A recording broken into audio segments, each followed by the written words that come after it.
L'Ouganda se développe également et continuera de le faire car je ne peux plus supporter cette absurdité. J'ai interdit l'exportation de minéraux en provenance d'Ouganda. Récemment, l'Ouganda a accompli l'impensable.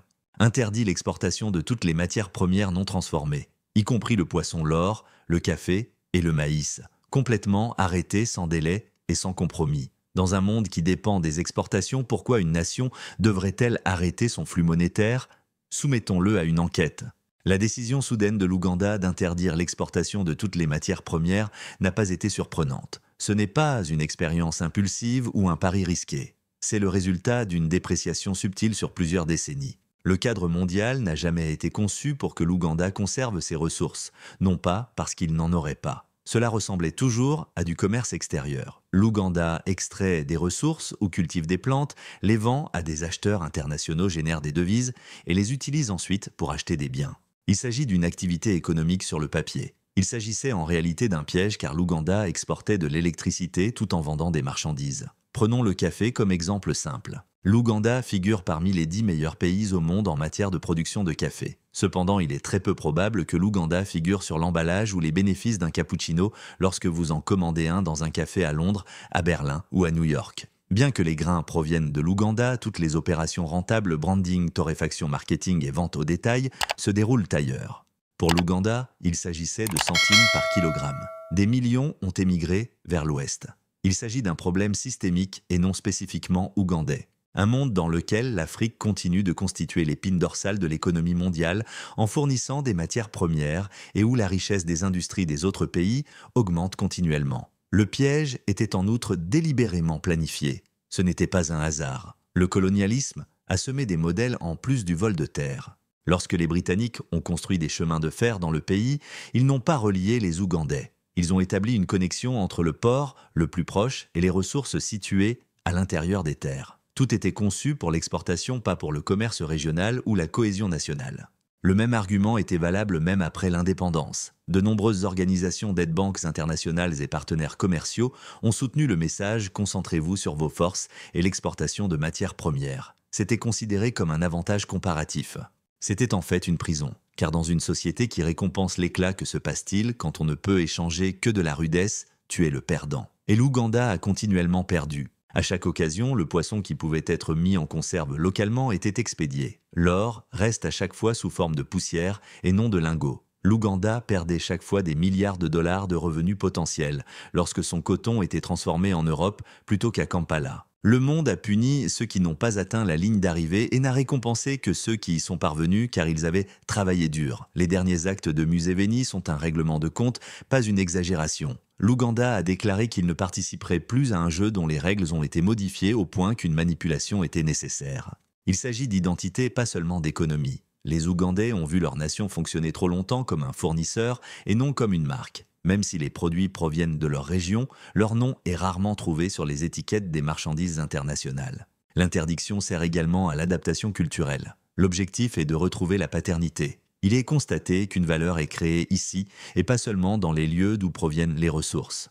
Bien sûr, il est risqué de refuser l'exportation de matières premières. L'Ouganda est conscient du fait qu'il enfreint les droits de clients étrangers influents qui préfèrent des matières premières à bas prix sans poser de questions. Pour s'assurer qu'un pays ne revient jamais en arrière, il doit parfois brûler des ponts, non pas pour se retirer. L'interdiction devrait servir à ouvrir de nouvelles portes plutôt qu'à fermer celles qui existent déjà. Celle-ci a pour but de faire en sorte que ce soit les Ougandais et non les intermédiaires étrangers qui exploitent les usines, les centres d'innovation, les installations de transformation, les entreprises de marque et les installations d'exportation. La question de savoir qui achètera notre récolte ne se pose plus en Ouganda. Pourquoi n'avons-nous pas vendu nos produits définis, demande-t-il, parce que la véritable question est la transformation et non le commerce. Et la propriété est l'endroit où ce changement commence. Cela concerne non seulement les ressources, mais aussi l'ensemble de la chaîne de valeur qui les entoure. Quel est alors le carburant si cette interdiction est la mèche? Si vous souhaitez voir d'autres vidéos sur la culture, l'histoire, la civilisation et l'identité noire, n'oubliez pas de liker, partager et vous abonner à notre chaîne. Eh bien, continuons. L'Ouganda était confronté à un dilemme plus complexe après avoir décidé de ne plus exporter ses richesses sous leur forme brute. Et maintenant, car les restrictions à l'exportation ne conduisent pas à la création de nouvelles industries. Si l'on ferme l'ancienne voie, il faut en emprunter une nouvelle. La création de valeur contribue également à l'ouverture de la nouvelle voie de l'Ouganda. Il s'agit ici de la question de savoir à quoi ressemble une économie construite par des Ougandais, pas seulement des industries ou des machines. Visualisez cela pour avoir une idée de l'ampleur de ce changement. Pendant de nombreux siècles, l'économie ougandaise a fonctionné comme un entrepôt de fret.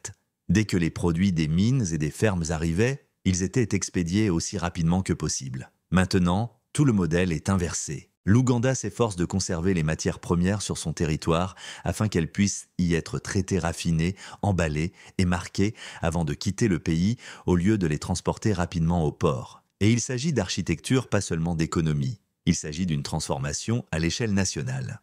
Utilisons le coton. L'ancien système prévoyait la récolte, le pesage, le pressage et l'exportation du coton. L'Ouganda attendait la prochaine saison où l'argent en devises étrangères serait remboursé. Mais dans le nouveau système, ce n'est qu'après que le même coton a été transformé en fil à jinja, cousu en tissu à Kampala, éteint et stylisé pour les marques de mode ougandaises qu'il a pu être exporté. La différence dans les marges bénéficiaires est explosive et non graduelle. L'Ouganda tire profit de chaque étape de transformation qui entre en contact avec le coton brut. Seul l'un des matériaux est du coton. Appliquez cela aux bananes, au café, aux poissons, alors au maïs et au bois. Les résultats sont étonnants. Mais c'est justement la réalité plus profonde. Les actions de l'Ouganda ne sont pas seulement motivées par l'incitation au gain financier. Il le fait pour contrôler l'histoire. Lors de l'exportation de matières premières, l'histoire appartient à quelqu'un d'autre, comme vous le voyez. Lorsqu'un grain de café ougandais atterrit dans un café à Paris, le consommateur voit une marque française, un logo européen et peut-être une torréfaction italienne. L'Ouganda n'est pas visible. Si tu torréfies le café localement et que tu lui donnes la désignation Kampala Roast ou Pearl Arabica, tu n'exportes cependant pas seulement un produit. Vous exportez de l'identité. Même l'identité est à vendre. Consultez-vous avec l'Éthiopie. Sa marque de café l'a rendu mondialement célèbre. Demandez au Ghana qui commence enfin à produire du chocolat. L'Ouganda reconnaît maintenant ce que ces nations démontrent. La valeur ne réside pas seulement dans ton développement individuel, mais aussi dans la manière dont les autres perçoivent ton travail. Pour y parvenir, l'Ouganda ne compte pas uniquement sur les merveilles des investisseurs ou le contrôle de l'État. Une course dans le secteur privé commence. Les agro-industries, les coopératives et les entrepreneurs sont tous appelés à contribuer à la création du nouvel Ouganda. La tâche du gouvernement, éliminer les obstacles, fournir de l'électricité, réduire les impôts pour les producteurs locaux et permettre l'accès aux marchés régionaux et continentaux. Cela signifie que l'industrie financière doit également se transformer. Les banques traditionnelles de l'Ouganda, qui dépendent des cycles commerciaux à court terme, ont de plus en plus de difficultés à financer des projets industriels à long terme. Autrefois, un agriculteur avait besoin d'un crédit pour transporter la récolte. Aujourd'hui, il a besoin d'un financement pour mettre en place une petite unité de transformation. Il s'agit d'une étape importante et l'Ouganda doit être prêt à fournir un soutien par le biais d'incitations et de tampons de risque. Le concept le plus innovant pourrait cependant ne pas se trouver dans les usines ou les salles de réunion. Les fermes sont l'endroit où ils se trouvent. Étant donné qu'il était nécessaire pour une écologie industrielle fonctionnelle que les agriculteurs se perçoivent comme plus que de simples producteurs, ils devraient se considérer comme des fournisseurs internes de l'économie. Maintenant, le cultivateur de maïs fait également partie de la chaîne d'approvisionnement d'un moulin. De nos jours, le pêcheur fait partie d'une ligne d'emballage. Le cultivateur de café gère une entreprise de torréfaction opérant à l'échelle nationale. L'expression linguistique de l'agriculture doit évoluer. Des coûts et des revenus à la possession et à l'intégration. Ce n'est pas tout à fait simple. Cela peut ne pas être rapide, mais c'est crucial. De nombreux États africains ont trop peur de suivre l'exemple de l'Ouganda. Si nous devenons ainsi impuissants, nous ne serons d'aucune utilité. Il vaut mieux construire lentement et régulièrement que de vendre rapidement et d'être faible. Maintenant, la question se pose de savoir comment un pays peut se préparer psychologiquement et logistiquement à un tel changement. On pourrait construire n'importe quelle usine dans le monde, installer les meilleures machines, couler du béton, brancher des générateurs et mettre des panneaux Made in Ouganda sur les murs de chaque entrepôt. Cependant, une économie ne peut exister sans des personnes capables de gérer, réparer, exploiter, commercialiser et développer de telles industries.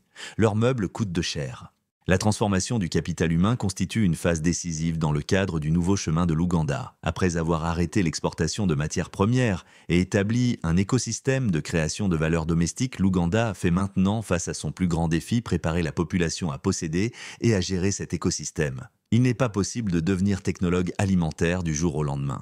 On ne peut pas s'attendre à ce qu'un mineur devienne expert en métallurgie du jour au lendemain. De plus, il n'est pas possible de bâtir une économie génératrice de valeur avec une main-d'œuvre peu qualifiée. La question qui se pose est la suivante: qui construira ce nouvel Ouganda?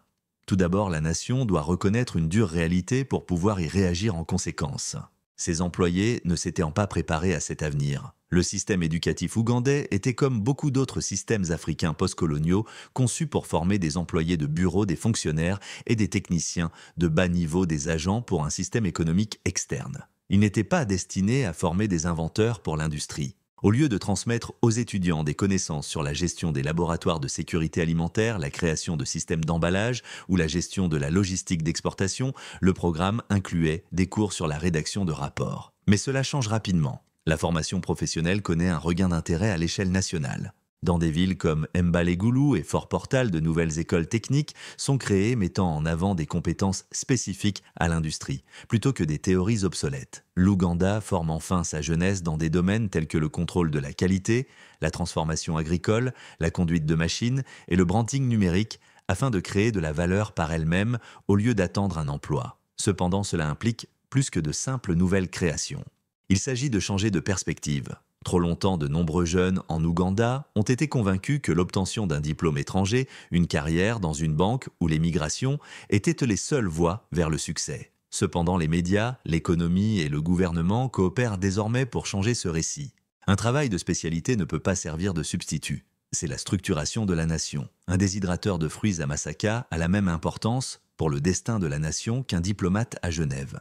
Surtout dans les zones rurales, ce changement de perspective est d'une importance particulière. L'industrialisation en Ouganda, si elle doit être authentique, ne se fera pas depuis la capitale. Les villages doivent servir de point de départ. Les mineurs, les agriculteurs et les pêcheurs doivent être formés non seulement à l'extraction, mais aussi dans les domaines de la conservation, de la transformation de l'emballage et de la vente. Les partenariats peuvent jouer un rôle de soutien à cet égard. Actuellement, l'Ouganda coopère avec des organisations panafricaines et des agences de développement pour combler le fossé entre les connaissances locales et l'expertise internationale. L'objectif : éviter les pièges que de nombreux pays rencontrent sur la voie de l'industrialisation, établir des secteurs économiques qui dépendent à long terme de travailleurs étrangers. L'Ouganda vise plutôt à former ses propres experts dans les domaines de l'analyse des chaînes d'approvisionnement, des négociations à l'exportation, des sciences alimentaires et du design de produits. Dans des villes comme Lira et Arua, les résultats des projets pilotes commencent déjà à se faire sentir. Le poisson est transformé par des entrepreneurs émergents en délices sous vide. Pour les marchés locaux, les mangues sont réduites en purée et le manioc en farine. Ils fabriquent plus que de simples produits. Ils travaillent sur de nouveaux concepts.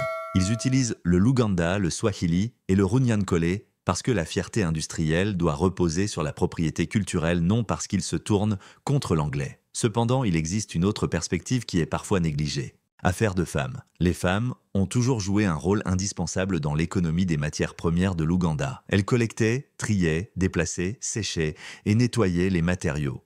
Ils n'étaient cependant que rarement considérés comme des parties prenantes. Cela change maintenant. En Ouganda, les femmes dirigent aujourd'hui de nombreux projets agroalimentaires prometteurs. De plus d'autres exigences sont imposées à l'administration. Initiatives de formation prioritaire pour les entrepreneuses, modifications foncières pour garantir les droits de transformation, ainsi que des microcrédits pour les coopératives dirigées par des femmes. L'avenir doit être inclusif si nous voulons qu'il soit réellement national.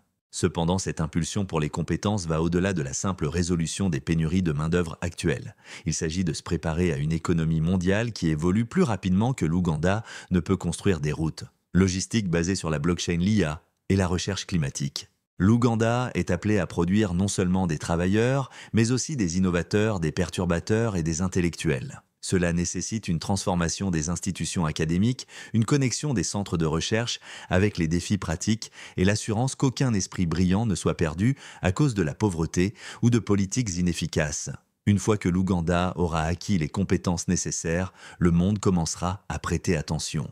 Produire quelque chose à lui seul n'est cependant pas suffisant. Tu dois être capable de le commercialiser, de rivaliser avec les autres et de réussir. L'Ouganda doit maintenant se préparer à son prochain conflit dans un monde où les barrières commerciales et les gardiens sont établis.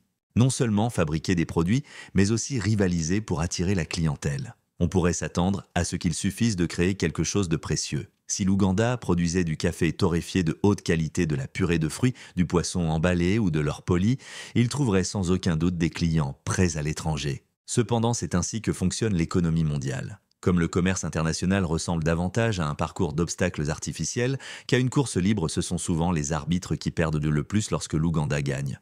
Le problème est celui-ci. L'Ouganda avait un rôle simple pendant de nombreuses années, fournir des matières premières, bon marché aux pays riches qui les raffinent, les étiquettent et les proposent à la vente au reste du monde. Ces ressources ont été la base de toute une industrie de profession et d'empire dans ces pays plus riches. Imagine maintenant que nous ne leur montrons pas. Nous nous occupons nous-mêmes du traitement. Nous nous sommes engagés à distribuer un produit abouti. Il s'agit de plus qu'une simple perturbation. Les modèles sur lesquels reposent vos affaires sont en danger. C'est pourquoi la réaction du marché mondial ne constitue pas un accueil équitable. C'est de l'opposition, restrictions commerciales, certificats de sécurité. Pour les exportations de matières premières de l'Ouganda, il n'était pas nécessaire de les respecter. Les réglementations sur la comptabilité, les résidus chimiques, les températures de stockage et l'emballage ont toutes été formulées en tenant compte des puissances mentionnées. Pour protéger leurs secteurs nationaux, les puissantes nations utilisent une tactique connue sous le nom de protectionnisme non tarifaire, tout en prétendant soutenir le libre-échange. Une entreprise ougandaise souhaitant exporter des ananas transformés vers l'UE pourrait rencontrer des centaines de barrières non spécifiées telles que des systèmes de code-barres et de traçabilité qui sont inaccessibles pour la plupart des exportateurs locaux, ainsi que des limites de résidus de pesticides que l'Ouganda n'a même pas testés. La majorité des exportateurs locaux n'est pas financièrement en mesure d'acquérir ces systèmes. Ce n'est pas un hasard. Il s'agit de filtres.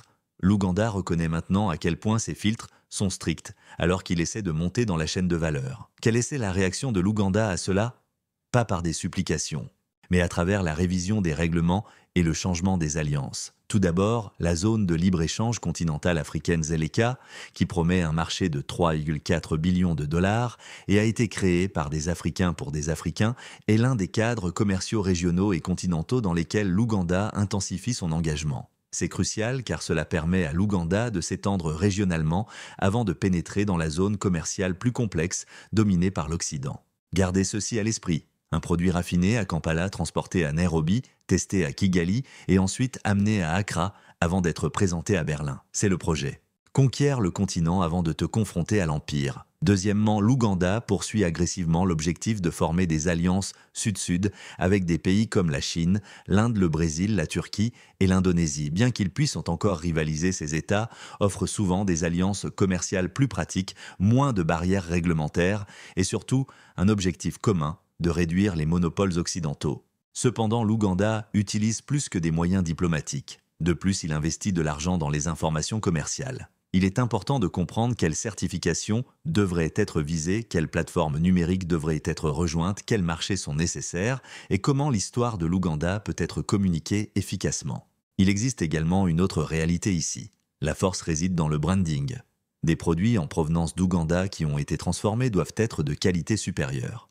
Vous devez paraître attrayant, faites confiance, faites. L'Ouganda doit créer un récit qui démontre que ces produits sont de première qualité et qu'ils, oui, proviennent d'Afrique, tout comme le chocolat suisse, le cuir italien ou l'électronique japonaise incarne le prestige. Le ministère ougandais du Commerce collabore avec des entreprises du secteur privé pour redéfinir l'identité d'exportation. L'Ouganda apprend à commercialiser une perception tout autant qu'un produit, de la conception de l'emballage à la narration.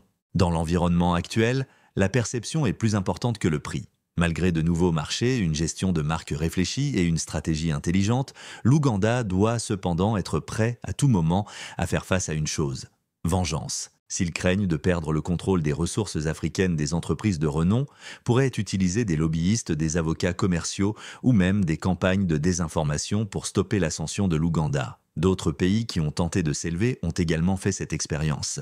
Il est donc nécessaire que les systèmes de défense, les connaissances juridiques, la surveillance numérique, le pouvoir diplomatique et les médias locaux capables de combattre les récits de sabotage fassent tous partie du progrès de l'Ouganda. L'Ouganda ne s'engage pas sur un marché libre. Un champ de bataille controversé se profile à l'horizon, mais il est maintenant équipé d'armes. Outre les marchandises, avec une nouvelle identité économique, une stratégie et des objectifs. Bien que seuls quelques pays soient à ce stade de leur développement confrontés à ce défi, l'Ouganda se fraye désormais un chemin vers les marchés internationaux, surmonte les barrières commerciales, établit sa marque et revendique la propriété de sa chaîne de valeur. Comment peut-on progresser sans répéter les mêmes erreurs que les prédécesseurs, puisque les nations qui contrôlent actuellement la majeure partie de l'économie mondiale ne l'ont pas fait de manière propre, soyons honnêtes. Ils transformèrent le carbone en capital, défrichaient les forêts, déversèrent des déchets dans les cours d'eau et dirigeaient des entreprises au charbon. La planète souffrait de leur prospérité. Et les mêmes pays qui portent ce maintenant des costumes politiques verts osent prêcher la durabilité tandis que l'Ouganda est prêt à être industrialisé. Cependant, l'hypocrisie ne peut pas tromper l'Ouganda. Il choisit plutôt d'aller là où seuls quelques pays en développement ont eu le courage d'aller. Industrialiser intentionnellement, élargir mais de manière équilibrée. Ne te brûle pas mais continue à développer. En plus du climat, il y a d'autres facteurs d'influence ici. L'objectif est de survivre à long terme. Si le sol devient infertile, à quoi bon créer des emplois dans la transformation des aliments? Si l'eau est empoisonnée, à quoi bon l'or? L'Ouganda est conscient de la nécessité de mener l'Afrique vers une nouvelle ère sans détruire la nature. La nation relie actuellement sa transformation économique à un pilier audacieux et surprenant, le capitalisme conscient du climat. L'indice le plus évident. Lorsque l'Ouganda a introduit sa première loi nationale sur le marché du carbone début 2025, de nombreux observateurs ont été surpris, car ils s'attendaient à ce que le leadership en matière de changement climatique soit assumé par l'Europe et non par l'Afrique de l'Est. L'Ouganda remet cette hypothèse en question. Elle attire des investisseurs qui en ont assez des pratiques commerciales douteuses dans les industries propres et établit ses propres réglementations au lieu d'attendre d'être surveillée par des gardiens de l'environnement internationaux. Ces réglementations sur le carbone englobent plus que les dispositions légales. Une proposition de valeur en version verte les inclut. L'Ouganda a plus à offrir que de la terre et de la main-d'œuvre. Cela offre une crédibilité indéniable. Un produit alimentaire transformé fabriqué en Ouganda ne reçoit pas d'étiquette de prix environnemental invisible. Un minéral transformé en Ouganda est accompagné d'une chaîne de papier conforme à l'environnement. L'objectif est de présenter la durabilité comme un argument de vente et non comme une contrainte. De plus, cela a déjà des répercussions sur le fonctionnement des industries régionales. Lors de la conception de nouvelles usines en Ouganda, l'énergie solaire est intégrée. Dans l'industrie agroalimentaire, des tests avec du biogaz sont effectués.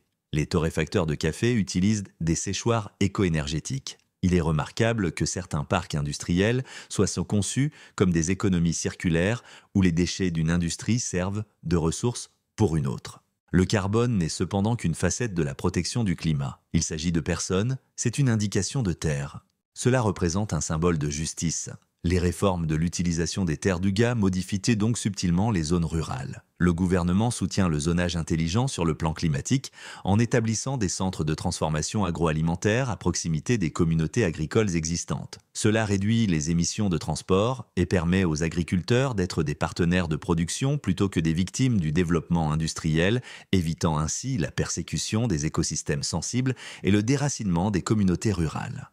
Cette stratégie transforme les économies locales en clusters robustes, où l'environnement, l'énergie, l'éducation et les emplois se renforcent mutuellement. Il est considérablement plus fort que le modèle extractif, mais plus lent. La croissance à long terme change la vie tandis que la croissance rapide impressionne les économistes. L'Ouganda souhaite ce dernier. Une responsabilité personnelle est également souhaitée. La propriété intellectuelle, le développement de technologies respectueuses de l'environnement, le test de plantes résistantes au climat ainsi que le financement d'experts climatiques locaux capables de développer des solutions basées sur les spécificités ougandaises plutôt que sur des modèles importés sont autant d'exemples de cela. Des efforts sont même déployés pour intégrer l'éducation climatique dans les programmes de formation afin de s'assurer que les futurs travailleurs de l'industrie sachent comment traiter le maïs de manière rentable, écologique et respectueuse. Il commence à émerger une nouvelle vision de ce que signifie être une nation en développement. L'Ouganda démontre que le progrès ne doit pas être marqué par des émissions de pétrole et des cheminées. Cela peut se manifester sous forme de systèmes énergétiques gérés collectivement, de produits d'exportation emballés de manière écologique, de centres de transformation dirigés par des femmes et de toits solaires. De la plus haute importance, il démontre qu'on peut dire non à l'exploitation et oui au succès, et ce simultanément. Ce projet s'est développé au-delà du cadre national. Il sert de modèle pour le continent. L'Ouganda redéfinira son destin en construisant des entreprises robustes, en développant une main-d'œuvre qualifiée, en promouvant les exportations internationales et en établissant une économie verte sans tomber dans la dette, la dépendance ou la pollution. Il changera les principes fondamentaux du développement. Pensiez-vous que c'était urgent? D'autres États devraient-ils suivre? Faites-nous part de votre avis dans le champ de commentaires prévu. Devraient-ils s'inspirer de l'Ouganda? Avez-vous de l'intérêt pour d'autres vidéos similaires à celle-ci? Si c'est le cas, cliquez sur l'icône de cloche à côté et abonnez-vous à notre chaîne. Nous avons décidé de montrer des vidéos sur un sujet rarement discuté, l'histoire, la culture, la civilisation des Noirs et des preuves de la grandeur des Noirs. Merci beaucoup d'avoir regardé, revenez absolument pour la prochaine vidéo.